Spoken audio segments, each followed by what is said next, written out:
Hi, this is Dr. Bernstein with our July 2019 teleseminar. Thanks for watching or listening. We have two special subjects tonight.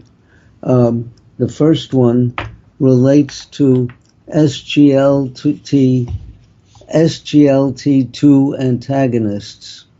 At my last seminar, I mentioned that in spite of studies showing that these agents to lower blood sugar in type 2 diabetics were supposedly shown to reduce the incidence of heart disease, I expected other complications to occur because I thought the idea of putting a lot of glucose through the kidneys of diabetics into the urine was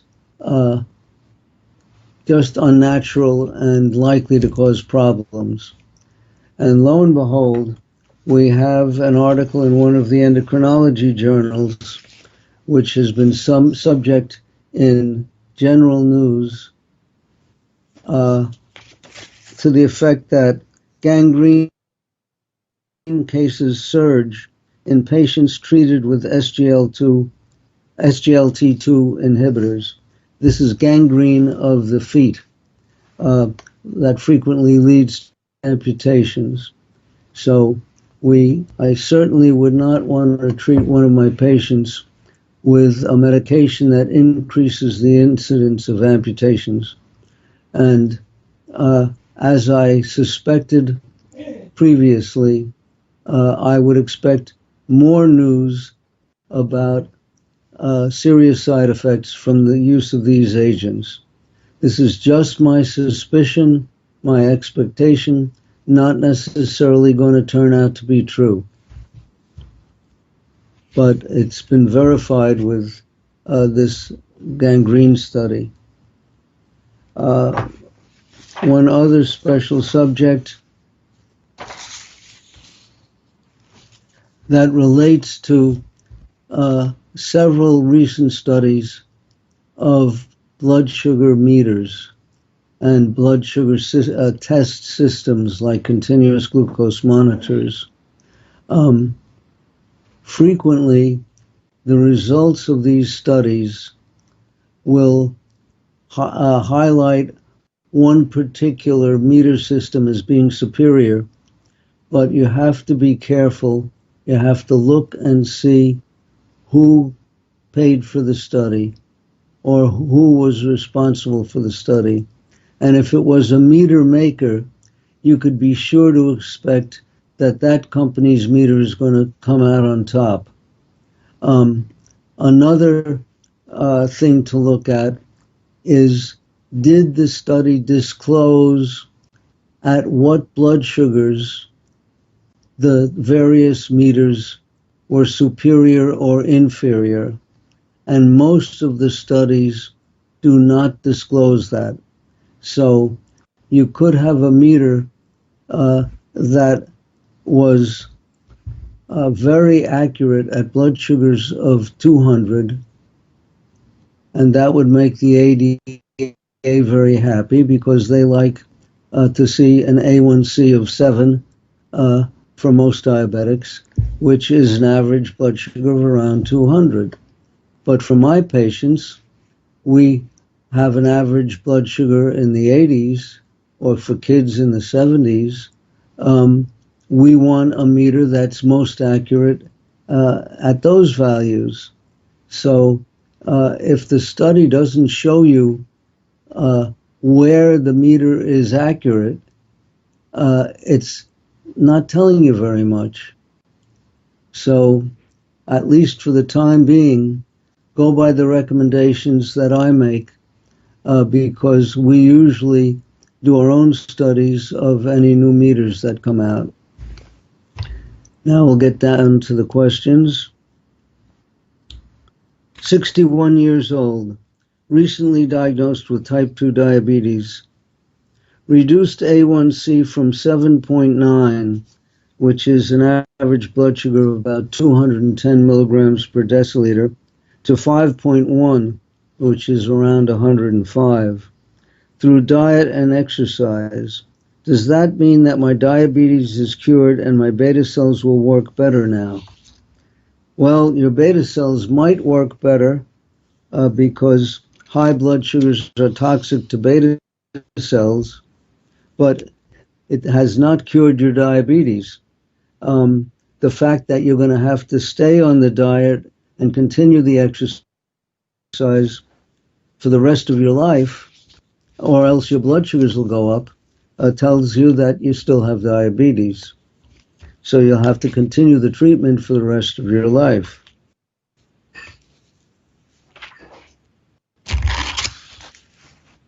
A few years ago, I was diagnosed with prediabetes. Following your guidance in the Diabetes Solution book, my numbers returned to normal due to eating low carb. My fasting blood sugar was normally around 85 to 95 until about 8 months ago, when it has increased up to 104 to 110, while still on low carb diet. Why? Well, first of all, you were looking at just fasting blood sugars. You weren't looking at postprandial blood sugars, the blood sugars after your meals. And you could have had elevated blood sugars all this time after your meals, and the elevated blood sugars are toxic to beta cells, and you could have been burning beta cells out. Just because you're on a low-carb diet doesn't tell me that the carb is low enough to keep your blood sugars normal after meals. Also doesn't tell me whether or not you need medication to prevent a blood sugar increase after meals. I follow a very low-carb diet, but I need insulin before every meal. Even if I were to eat a small snack, an ounce of protein, I would need insulin to cover it.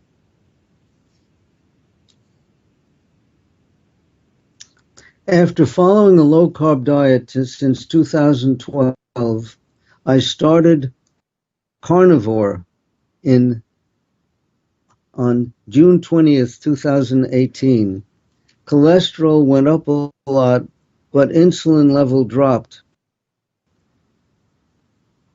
I think carnivore is the cause. Am I right? Lost additional 15 pounds in 4 months.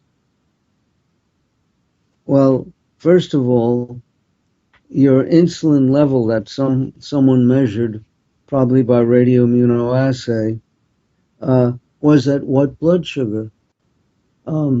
Without knowing your blood sugar, an insulin measurement has no meaning. In a non-diabetic, let's say you take a non-diabetic and he has a blood sugar of 70, he's probably going to be making almost no insulin at that point in time. So the measurement will be close to 0. So are you going to say he's diabetic because his insulin level is low? Whereas if you take the non-diabetic and stuff him with sweets so that his blood sugar goes up to 130, he's going to have a very high insulin level. And then someone might comment, well, that's pathologically high.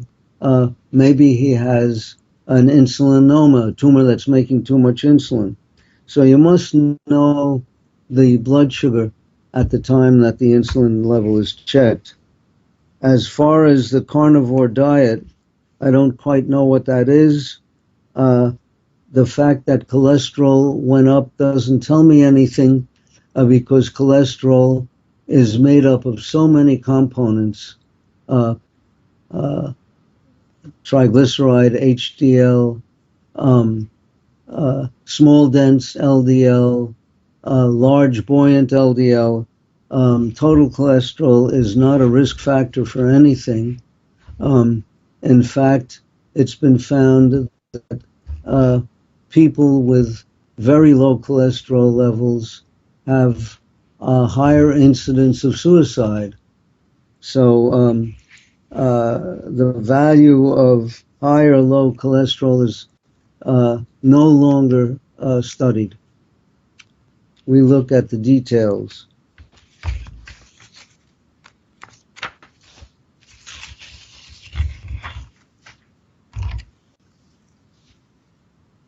Are eye floaters or cataracts caused or exacerbated by type 2 diabetes?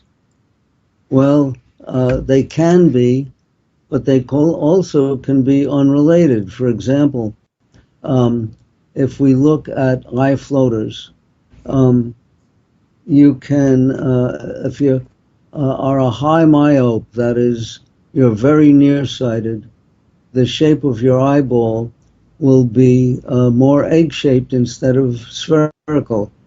And as you age, that will put tension on the vitreous humor in the back of the eye that contacts the retina.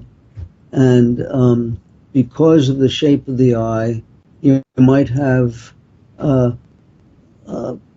vitreal tears where the vitreous is tearing the retina at the edges, and that can lead to floaters appearing, and that may have nothing to do with blood sugar.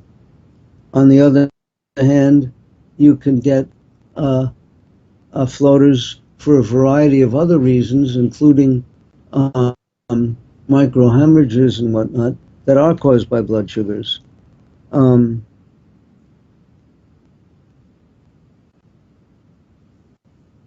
As far as cataracts are concerned, many people get cataracts just through aging, and our people are not diabetic. But the lens of the eye, which is where the cataracts form, is an aldose. The cells are aldose reductase cells, the cells of the retina.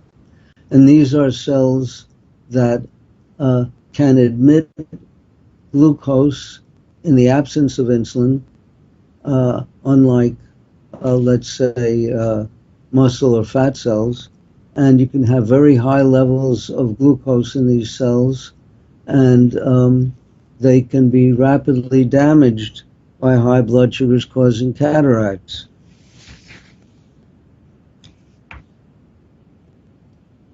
Is prolonging honeymoon period possible with insulin intake?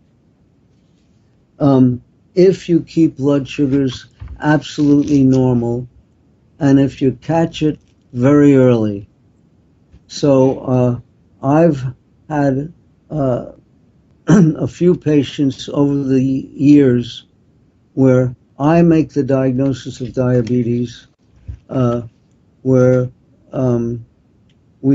I catch it very early, start the people on a low-carb diet, and plus basal bolus insulin dosing, and keeping blood sugars tightly in the normal range, which is easy to do at that stage because they're still making some insulin.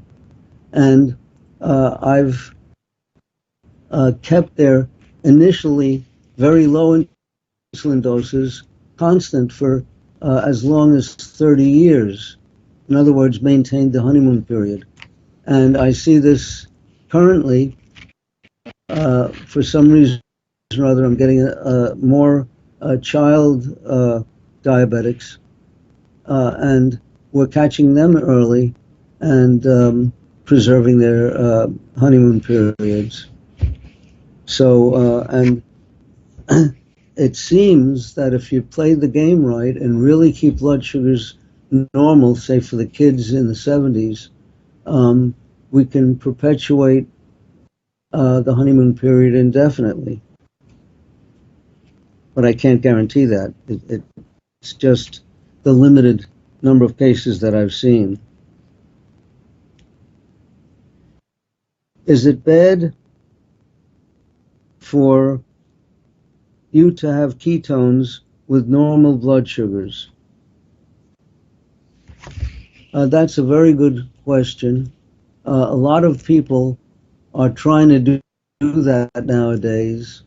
The one catch is that in order to have constant ketones in the urine, uh, you not only have to greatly reduce the carbohydrate in your diet, which may mean inappropriate reduction of vegetable intake, but you also have to reduce the protein, and that's bad.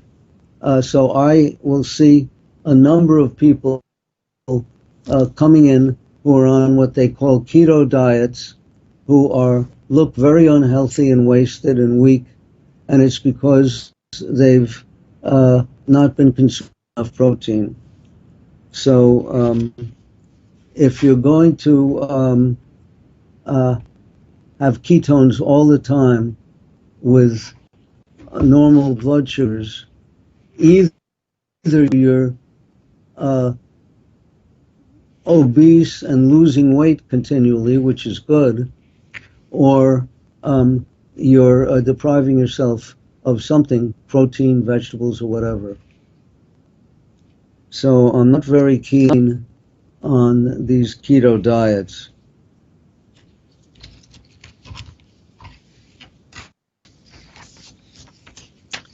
Have you seen any research on using stem cells to treat type 1 diabetes? Well, there's been lots of research. There are two approaches.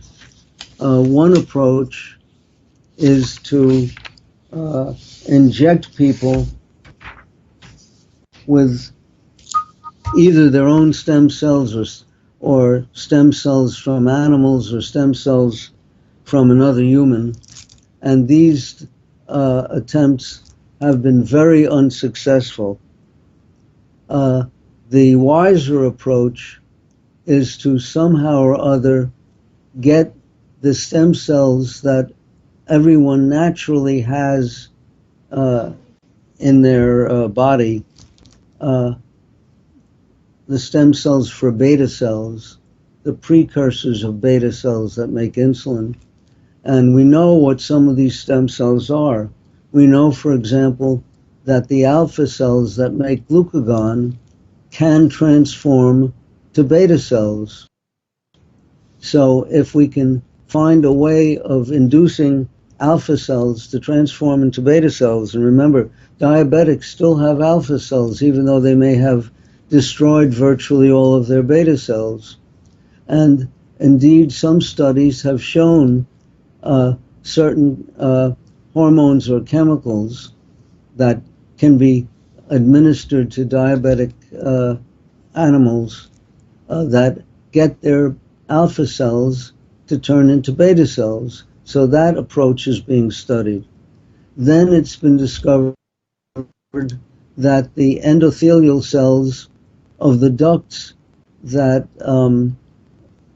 conduct digestive enzymes from the pancreas, that the cells that line these ducts can become beta cells if exposed to the right substances. So studies are being done on administering the substances to get the endothelial cells to become beta cells. One ongoing problem is that if you convert these cells to beta cells, once they start making insulin, the immune system is still capable of making antibodies that destroy the beta cells. But there may be solutions to that problem. For example, if you find something that rapidly transforms the endothelial cells in large amounts to beta cells, you might just keep doing it even as the antibodies are produced. Or you might have a way of, down the road, reducing the production of antibodies. So research is being done, but we don't have a solution yet. And I suspect that more money is being put into the transplantation of stem cells, which I suspect is not going to be the answer. I think the answer is going to end up in stimulating your own stem cells to become beta cells.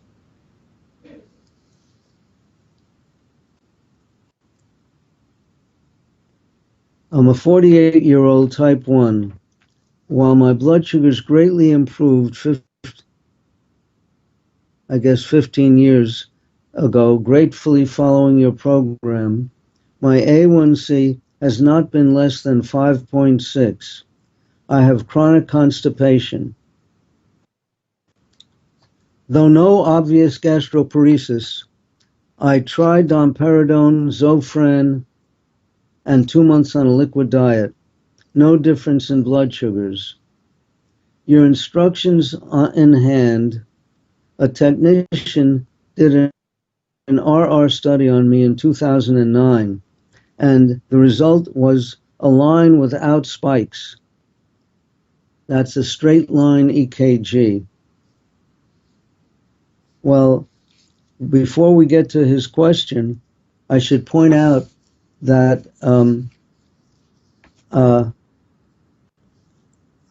many studies have shown that almost all deceased individuals are constipated. And if you have a straight line in EKG, you have no heartbeats, you're deceased. So one question comes up, could you be deceased?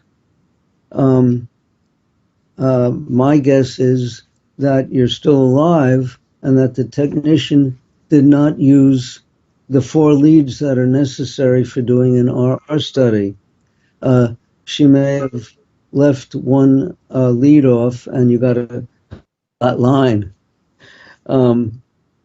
Anyway, let's see what his question was. What are the physical conditions that could be preventing normal blood sugars for me? Well, you might really have gastroparesis. You might want to look into your dental condition. I just had yesterday a patient who was doing everything right, patient of mine for many years, and all of a sudden his blood sugars have gone up an average of 20 milligrams per deciliter, where they were always around 83 all day long. They're up by about 20.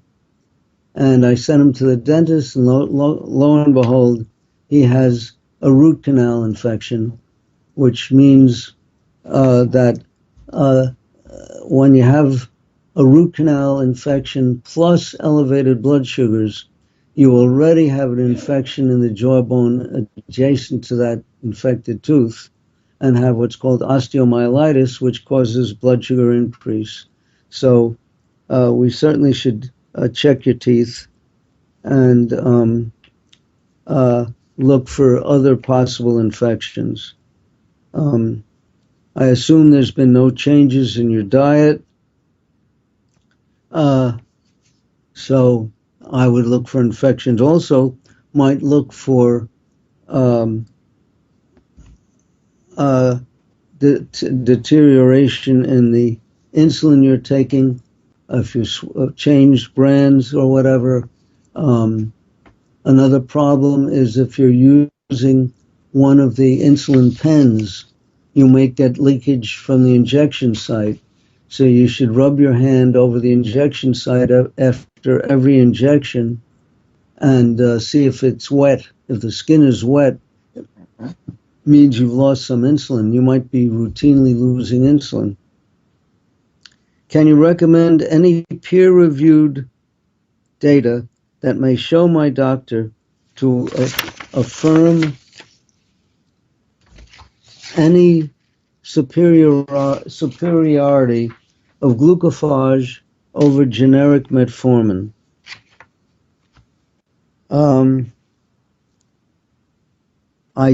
don't know of any studies, and it won't matter anymore because, as far as I know, you can't get glucophage anywhere in the world. I know we can't get it in the USA. I believe we cannot get it in Canada. And I don't know if it's available in Europe. So if you can't get glucophage, it doesn't matter. You have to experiment with the generic versions of metformin. I'm 28 years old, been diagnosed MODY type 3. That's maturity onset diabetic of diabetes of youth. And I might add that that's a diagnosis that frequently is a guesstimate diagnosis. In any event, current A1C is 4.9%, which is very close to non-diabetic. I take Januvia 500 milligrams once every 3 days. Januvia is a DPP4 antagonist that prevents the destruction of GLP-1 in the bloodstream, and it's been shown to be minimally effective at reducing blood sugar. It also has been shown to have enough adverse effects that I couldn't justify giving it instead of other approaches to lowering blood sugar. What are your thoughts regarding this rare type of diabetes, and what kind of medication would you recommend? Well, your A1Cs certainly are pretty good as they are. Perhaps you'd want to get them down to the A1C down to 4.6%, and your doctor might want to try metformin, even though we don't have glucophage. There are, I understand, 23 different versions of metformin on the market, and you could experiment with them, or he could experiment in varying doses and varying forms, long release, rapid release, etc. My guess is that for your condition, low doses of the long release metformin might be a place to start. And there's also the possibility of starting with very low doses of long-acting insulin, like maybe 1 unit of Tresiba a day, or even taking an insulin syringe instead of a pen and injecting a half unit of Tresiba once a day to see what happens. Next question. Do I have to inject some insulin before doing plank exercises? Well, it depends what happens to your blood sugar. If your blood sugars go up during or after plank exercises, you might want to inject a rapid-acting insulin. If they go up a little bit, you might have to dilute the rapid-acting insulin. And I have many people taking diluted insulin.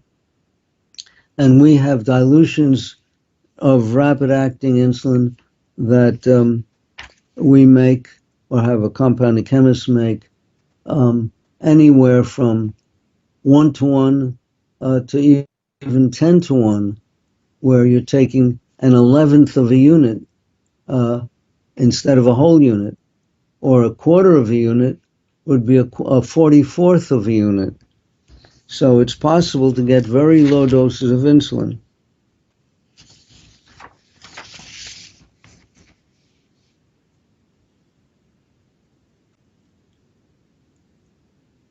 I started experiencing hair loss and memory issues, and this listener wants to know what he or she should do. Well, what I would do is first check free T3 and free T4, and also look for thyroid antibodies, especially anti-thyroid peroxidase, anti-TPO. And the reason for this is that I assume that this listener is a diabetic, and I find that more than 85% of my diabetic patients are also hypothyroid, and the hair and memory problems are common hypothyroid problems.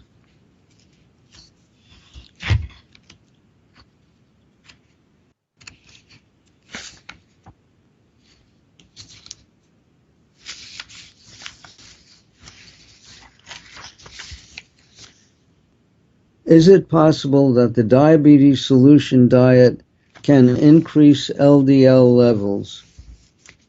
Well, I don't know, but I guess it's possible. But what I've seen in reality is reductions, not just with the diet, but with the diet plus normal blood sugars. Remember, the purpose of the diet is to help normalize blood sugars. And it usually takes more than diet alone. It usually takes diet plus medications to get blood sugars absolutely normal. And with the normal blood sugars, what we usually see is a reduction in oxidized LDL, which is an adverse cardiac risk factor. We get reductions in glycated LDL, which you cannot get measured by clinical laboratories, but it's strictly a research tool. We get reductions in small dense LDL, which is also an adverse cardiac indicator. So there are, you have to really look at the components of LDL, because some are adverse and some are not adverse. I understand you have a concern with the long-term use of Lantus insulin. Do you have a similar concern with Basilgar or Basilgar, which I've just been prescribed? Well, Basilgar is Lantus insulin, so it's the same. It's called insulin glargine, and Lantus and Basilgar are just different brand names for the same insulin. On December 13th, I had spinal surgery. I followed Dr. Bernstein's advice concerning my pre-surgical directives to caregivers concerning zero-calorie IV fluids.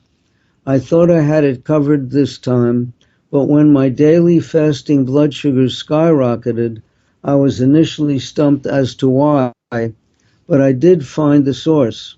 Of all things, the IV antibiotic was cut with dextrose. Do you know of any available without carbs? Well, I didn't realize that IV antibiotics were supplied with dextrose as the diluent. It's sort of hard to believe.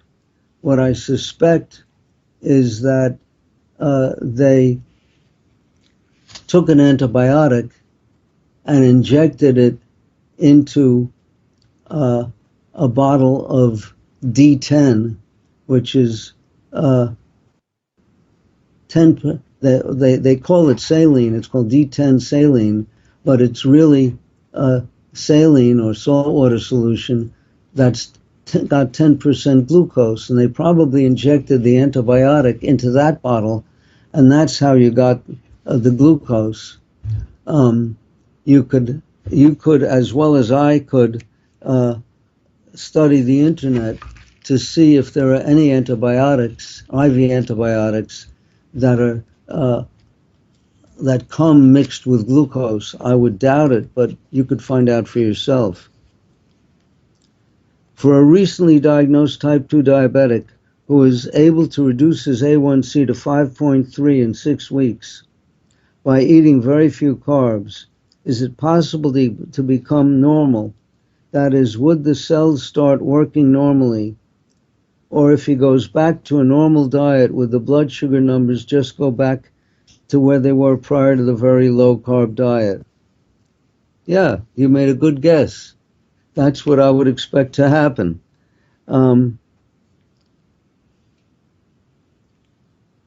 Now, there are many sites on the internet that say that if you take their pills or follow their diets, you'll cure the diabetes, and these are all phony.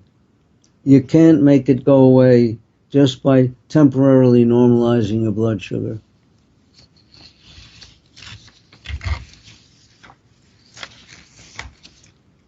Do you have any recommendations for type 1 diabetic with giant cell arteritis? Giant cell arteritis is a very serious condition where it's also called temporal arteritis, where the arteries near the temple of the head have inflammation of the cells, and this condition in some cases can cause blindness. So if a case is discovered, it gets immediately treated with large doses of prednisone to reduce the inflammation and thereby prevent blindness. Now let's see what this patient says about it. This diagnosis demands 40 to 60 milligrams of prednisone daily, which is of course wreaking havoc with my blood glucose. This is my second recurrence. The first time it took 3 years and a weight gain of 50 pounds. So what you might investigate with your physician is the possibility for the next time you have a recurrence to give an agent that fights tumor necrosis factor alpha, which is a key factor in this inflammation, and it's available for certain inflammatory disorders under the brand name etanercept, etanercept, and there may be other TNF alpha antagonists on the market, and I believe that they are currently being used to treat recurrent temporal arteritis, but you could check this out. And they would not raise your blood sugar. It's not like taking prednisone, but they can reduce your immune response to infections.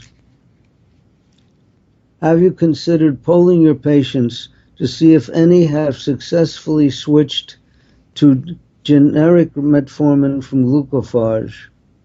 There are at least 24 generic manufacturers. Well, I haven't polled them, but I've had all of my patients taking Glucophage have switched to generics. And when they switch, they sometimes find that they get less adverse effects. Sometimes they find they get more adverse effects. Sometimes they find that the effectiveness on blood sugar is less. But there are so many to choose from that the wise thing to do is when you get a shipment from a pharmacy, you request before they ship or before you pick it up, that they write on the label the supplier that they used. And then if you get satisfactory results from that supplier, you require the same supplier in the future. If you don't get satisfactory results, you try another source of supply. And there are differences. And you just got to hunt around for the one that gives you proper results with minimal adverse effects. And it's possible to get them without any adverse effects. I have an early stage of retinopathy. My question is, if I normalize my blood sugar level in a fast way, is there a risk that my retinopathy will accelerate? I found on the internet that if we lower the A1C by 2 or 3%, it will be no good.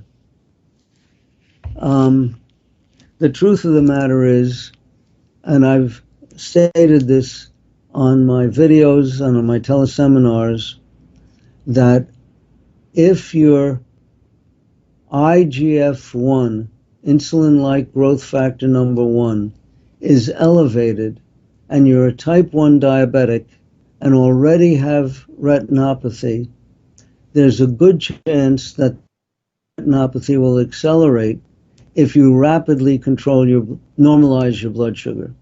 What means rapidly? I don't know. You could search for actual peer-reviewed studies to find out what rapidly means. But it's relatively rare that you'll find someone with elevated IGF-1. I test every new patient in advance of seeing them for IGF-1, because if I see this new patient and I find that he already has retinopathy, I will go slow at normalizing his blood sugar. I'll have to decide what means slow. But that's the story. So the IGF-1 should be checked.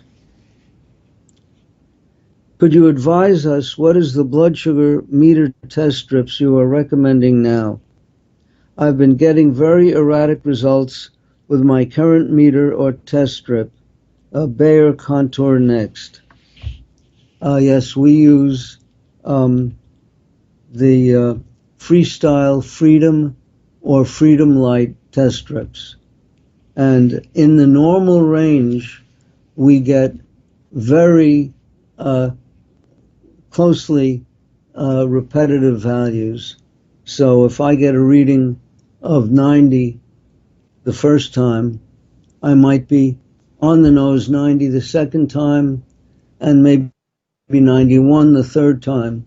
So in the area near normal blood sugars, this meter does very well. Once we get above 120 milligram per deciliter, the accuracy diminishes, but this happens with most competing meters and test strips also. I have had type 1 since 3 years of age. I'm now 45 years old, so this person is a survivor.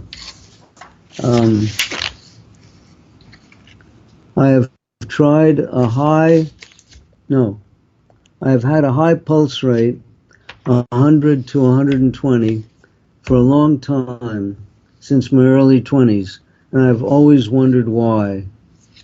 Well, in all likelihood, this is cardiac autonomic neuropathy, which is extremely common amongst diabetic people. It usually, there are two components to the autonomic nervous system, the sympathetic and the parasympathetic. The sympathetic raises the heart rate, the parasympathetic slows the heart. For whatever the reason, the parasympathetic gets injured earlier than the sympathetic. So the system that slows the heart is impaired, and so the sympathetic takes over and speeds the heart rate up.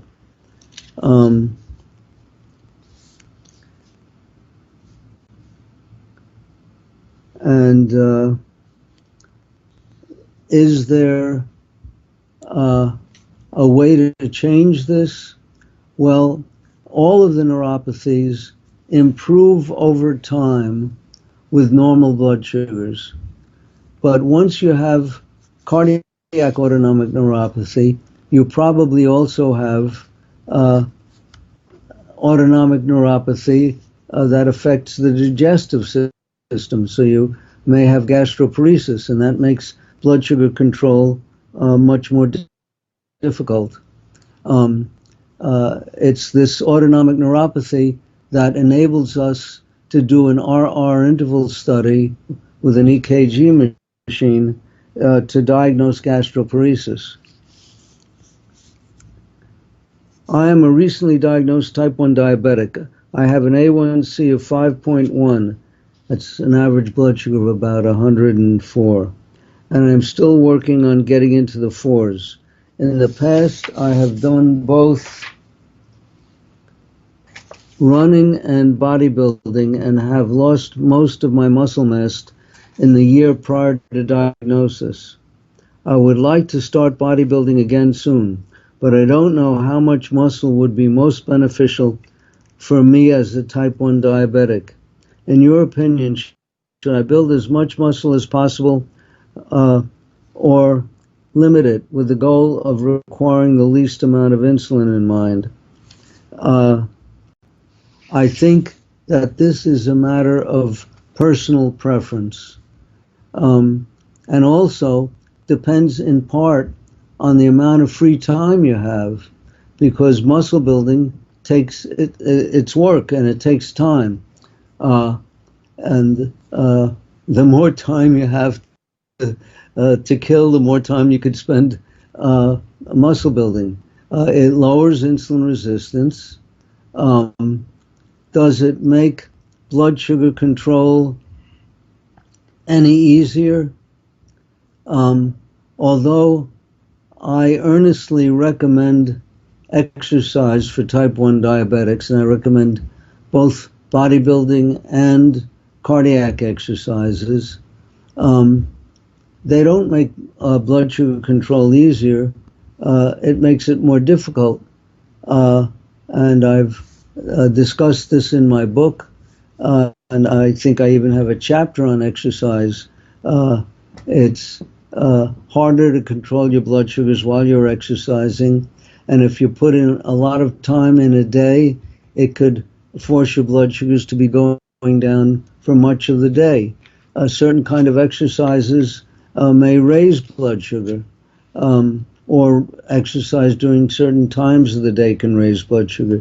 So it doesn't make the job of controlling blood sugar any easier, but it certainly, if you do control your blood sugars and exercise, you're likely to live longer. But what kind of exercise should predominate is a matter of personal preference. You think your diet lowers insulin resistance significantly. Wouldn't one be able to reintroduce carbs once the insulin resistance has been reduced? I don't see why you want to reintroduce the carbs and raise the blood sugar. What this person is saying is not logical. I suggest he reads my book, Diabetes Solution, and learn a little more about the physiology of diabetes. My blood sugars have been in the pre-diabetic range for a year or so now. Today, I ate a small low-carb muffin for breakfast, a green salad with about 3 ounces of liver for lunch. My blood sugar has been 93 to 94 in the early morning, 134 an hour after eating the lunch, I am at a loss as to what to do to lower my blood sugar. Well, first of all, it appears that you have diabetes. And if you have diabetes, number one, you should really stick to a low-carb diet, and eating the muffins is not going to help that. A low-carb muffin is probably loaded with rapid-acting carbohydrate. You should read my book, Diabetes Solution. There's a good chance that you need medication, certainly before your meals, to prevent a blood sugar increase afterward. Some people can get away with just a very strict diet and exercise. That might be possible, but read the book, because it's not only the diet, it's a combination of things that should be done.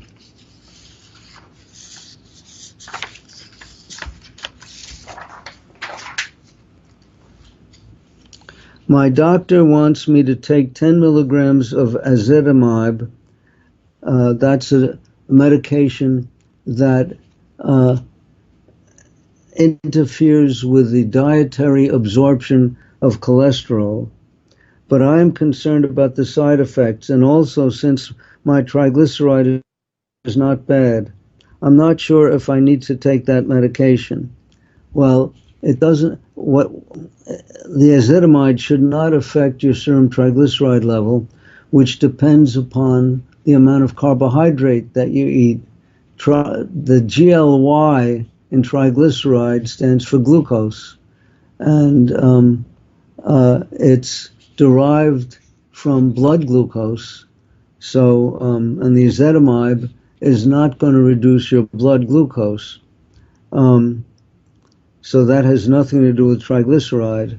The side effects of ezetimibe are minimal compared to those of statins, but I don't know if there are any studies about ezetimibe prolonging life. The myth to all of this stuff, which you could call the cholesterol myth, is that coronary disease is caused by cholesterol, and that statins work by lowering one of the cholesterols, LDL. And what the studies have shown is that the reduction in mortality brought about by statins is caused by their reduction of inflammation, not their reduction of LDL.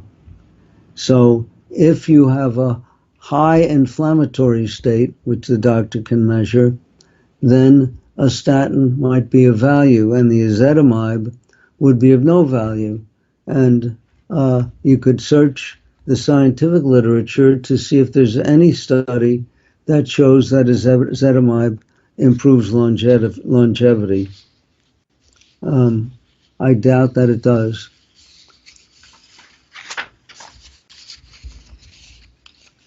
Are you aware if I can get a free T3 test done in the National Health Service of the United Kingdom? And if not, what is the best private testing company to use for this? I have several patients who live in the United Kingdom. They do get the free T3, but they have to pay for it out of pocket. They can get special dispensation from their doctor to get the test done by the National Health Service. But the doctor has to be very cooperative. And that's not always the case, because the doctors don't always understand the value of measuring free T3 and treating hypothyroidism. How do I lose weight with exercise and with reactive hypoglycemia? Well, I would say, first of all, you read my book, Diabetes Diet. you would eat a very low carbohydrate diet.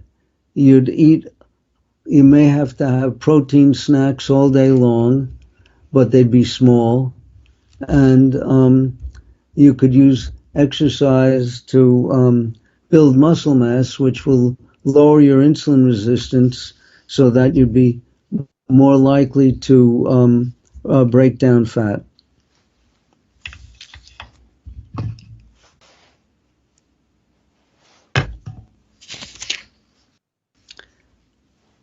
How do I maintain optimal blood sugar levels when I go to the gym to work out, or when I engage in any other type of exercise without dropping low? Well, again, read my book, Diabetes Solution.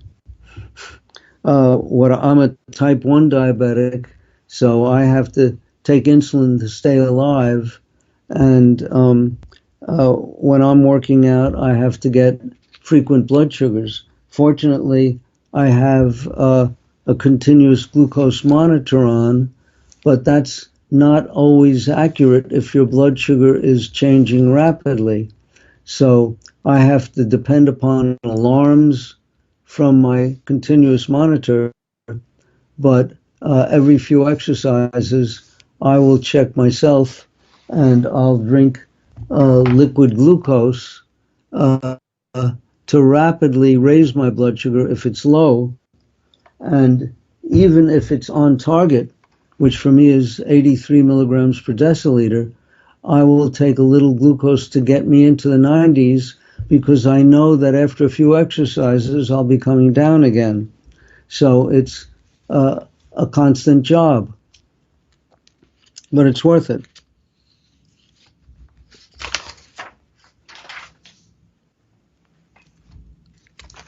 I'm a 53-year-old female type 1 diabetic. I use an insulin pump and wear a Dexcom continuous glucose monitor. I have been diabetic for 25 years. I take 5 prescribed medicines daily. I have neuropathy, proliferative diabetic retinopathy, etc. I have gained weight, anxiety, tired, and just not full of life. I just purchased 3 of your books, and I'm excited to turn my life around. Do you think, with all my ailments, that I can accomplish this? Well, I've seen this in other individuals. The biggest obstacle is the gastroparesis, and we do have a chapter on that in the book. Certainly, the insulin pump is not going to help things. It will, in all likelihood, make it impossible to have normal blood sugars.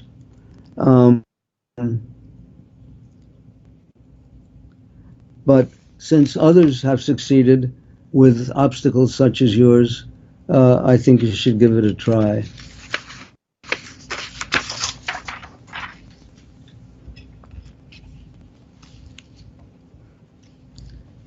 This next patient asks, should I keep taking losartan for blood pressure, even though it has been recalled by manufacturer 3 times this year? Well, losartan which is an angiotensin receptor blocker. It does a job similar to that of ACE inhibitors, which inhibit the conversion of angiotensin 1 to angiotensin 2. The ACE inhibitors have one disadvantage. For some people, not all, they may cause a cough, and the losartan is a backup. If all ACE inhibitors cause you to cough, you can try losartan. But losartan has not been shown to be as effective in preventing kidney disease or increasing longevity of diabetics. So it is not a stage 1 drug to take for treating hypertension in diabetics. The ACE inhibitors are. And uh, unless you've had coughing from all of the ACE inhibitors that you've tried, your doctor may not find a reason for taking the losartan. There's a good likelihood you could get by with an ACE inhibitor.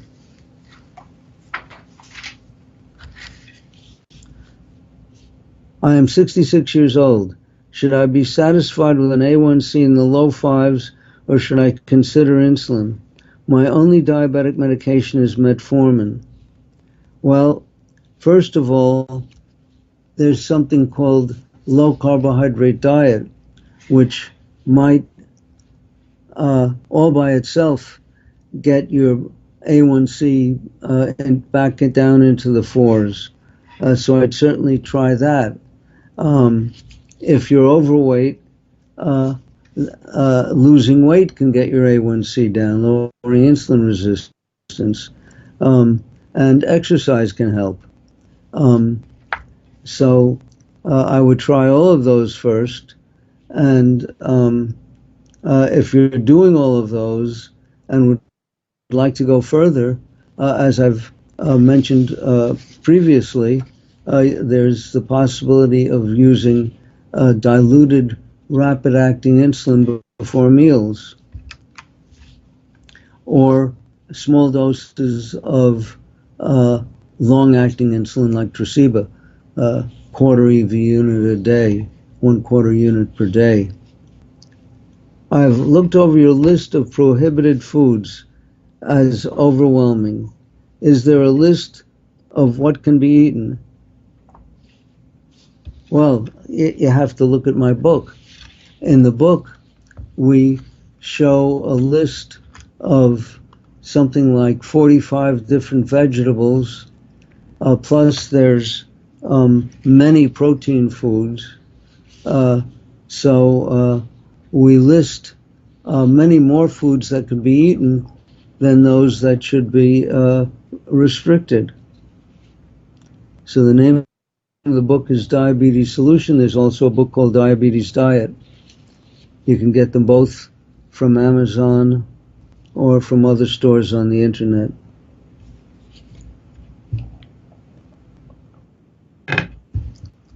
Well, that's it for tonight. Thanks for listening.